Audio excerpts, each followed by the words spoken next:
Alright,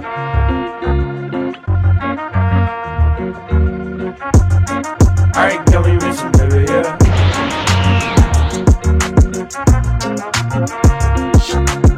Kyokyoko Shinkashita. Alors il s'agit là d'un animé qui va débuter ce printemps 2021. Hiroshi Yuki, un lycéen ennuyeux, a obtenu le RPG Polar Quest à la suite d'une étrange succession d'événements. Le jeu, réalisé à l'aide de la meilleure technologie, fait honneur à ses réputations de réalisme ultime. Les graphismes, le comportement des PNJ, l'odeur des plantes et des arbres ou encore la brise qui vous caresse le visage. Tout est si réaliste que cela en devient insupportable. De plus, le joueur doit compléter plus de 10 milliards de quêtes pour terminer le jeu. En rajoutant à ça le fait que si on se blesse, cela met plusieurs jours à guérir, le jeu en devient presque impossible à terminer. Nous allons donc suivre ce lycéen qui va essayer de terminer un jeu trop réaliste avec comme seule récompense le sentiment d'accomplissement.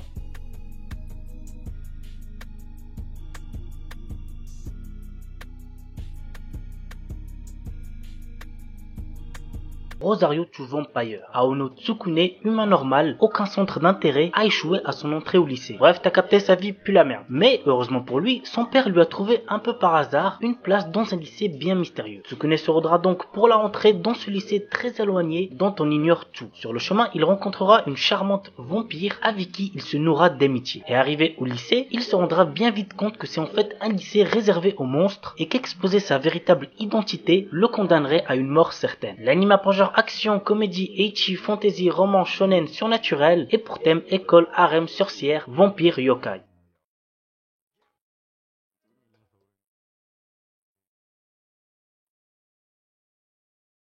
Un remake de Urusei Yatsura, c'est très connu donc je pense que vous devez connaître. Bref, voici de quoi ça parle. La Terre est un jour envahie par des extraterrestres offrant une dernière chance aux terriens d'être sauvés. C'est comme ça qu'Ataru Moroboshi, un coureur de jupons raté, se doit d'attraper les cornes de Lume, une de ces extraterrestres. Il finit contre toute attente par réussir ce défi, rendant au passage la jeune extraterrestre folle de lui. L'anime a pour genre action, comédie, roman, science-fiction et pour thème alien extraterrestre quotidien.